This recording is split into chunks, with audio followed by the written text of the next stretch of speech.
ಗುರು ಹಿರಿಯರೇ, ಅಕ್ಕ ತಂಗಿಯರೇ, ಅಣ್ಣ ತಮ್ಮಂದಿರೇ, ಜ್ಞಾನಿಗಳೇ, ತಮ್ಮೆಲ್ಲರಿಗೂ ಎರಡನೆಯ ಸಂದಿನ ಅನಂತ ಕೋಟಿ ಪ್ರಣಾಮಗಳನ್ನು ಸಮರ್ಪಿಸುತ್ತಾ ಜ್ಞಾನಿಗಳಾಗಿರ್ತಕ್ಕಂಥವ್ರು ಒಂದು ಮಾತನ್ನ ಹೇಳ್ತಾರ. ಗೋಪಾಲ, ಏನ್ ಹೇಳ್ತಾರಿಪ್ಪ ಜ್ಞಾನಿಗಳು? ಜ್ಞಾನಿಗಳಾಗಿರ್ತಕ್ಕಂಥವ್ರು ಒಂದು ಮಾತನ್ನ ಏನ್ ಹೇಳ್ತಾರೋ ಅಂತ ಕೇಳಿದ್ರ, ಶರೀರ ಎಂಬುವುದು ಶ್ರೀಶೈಲಗಿರಿಯ, ಸಿಟ್ಟ ಎಂಬುದು ಭೀಮನ ಕೊಲಯ್ಯ, ಮನಸ್ಸೆಂಬುದು ಪಾತಾಳ ಗಂಗಯ್ಯ, ಮನಸ್ಸಿನ ಜಳಕ ಯಾರ ಮಾಡ್ತಾರ ಅವನಿಗೆ ಒಲಿತಾನ ಮಲ್ಲಯ್ಯ. ಹೌದಲ್ರಿಪ್ಪ, ಹೌದು. ಪಶ್ಚಿಮ ಚಕ್ರದಲ್ಲಿ ವಾಸ ಮಾಡ್ಯಾನ ಚಿತ್ತೆಟ್ಟ ಕೆಳಯ ಅಂತ ಹೇಳಿದ್ರು. ಹಿಂಗಂದ್ರೆ ಏನ್ರಿಪ್ಪ ಅದು? ಯಥಾ ಬ್ರಹ್ಮಾಂಡ ತಥಾ ಪಿಂಡಾಂಡ. ಯಥಾ ಬ್ರಹ್ಮಾಂಡ ತಥಾ ಪಿಂಡಾಂಡ. ಹೌದು.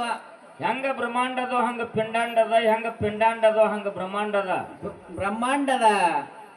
ಹೋಳಿ ಹುಣ್ಣಿಮೆ ಸುತ್ತ 600-700 ಕಿಲೋಮೀಟರ್ ಸಿರ್ಸೈಲಕ್ಕೆ ನಡ್ಕೋತ ಜನ ಹೋಗ್ತಾರ, ಸಾವಿರಾರು ಕೋಟಿ ಗಂಟ್ಲೆ. ಹೋಗ್ತಾರಲ್ರಿಪ್ಪ. 600-700 ಕಿಲೋಮೀಟರ್ ನಡ್ಕೊಂಡು ಹೋಗಿ ಆಂಧ್ರ ರಾಜ್ಯದೊಳಗೆ ಹೋದ ಮೇಲೆ ತಾತಂಪುರ ದಾಟಿ ವೆಂಕಟಾಪುರ ಅಂತ ಬರ್ತದ.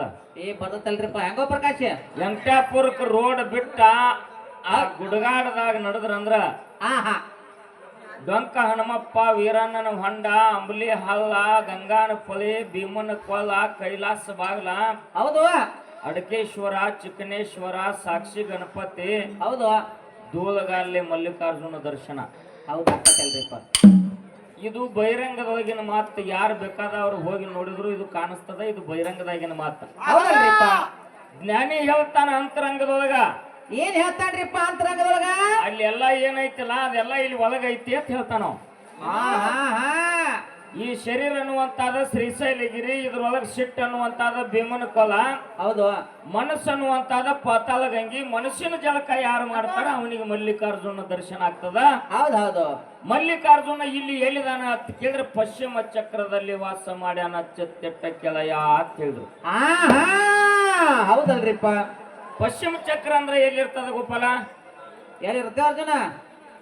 ಬರಪ್ಪ ಮಹೇಶಿಗೆ ನಿಂದತ್ ನೋಡ್ರಿ ಇಲ್ಲಿ. ಎಲ್ಲ ಕೂತ ನಡ ನುಸ ಐತಿ ತೆಲಿಗೆ ಬಿದ್ರು ಕೊಡತಾನ. ಹೌದನ? ಇದು ಇಟ್ಕೋತಾನ ಮಾಡಾಗತ್ತೆ. ಆಗಿನ ಕಾಲದಾಗ ನಮ್ಮ ಅವುಗಳು ಇಳಕಲ್ಲ ದಡಿ ಸೀರಿ ಒಟ್ಟು ಯಾದವಾಡ ಕುಬ್ಸದ ಕಣ ತೊಟ್ಟು ಮುಂಜಾನೆ ಎದ್ದು ಜಾಮ ಜಳಕ ಮಾಡಿ ನೇಮ ನಿಷ್ಠೆದಿಂದ ಬಾಚಿ ಬೋತಾಲಿ ತೆಗೆದು ಶೀಳಿ ಕುಂಕುಮ ಇಟ್ಟು ತಲೆ ಹಿಂದೆ ಇಂತಾದ ಒಂದು ತುರ್ಬಾ ಕಟ್ತಿದ್ರು ನಮ್ಮ ಅವುಗಳು. ಹೌದು. ಒಂದು ವಿಶೇಷವಾಗಿರ್ತಕ್ಕಂಥ ಮಾತ, ಋಷಿ ಮುನಿಗಳು ನೆತ್ಯ ತುರ್ಬಾ ಕಟ್ತಿದ್ರು. ಖರೆ ಹೆಣ್ಮಕ್ಳು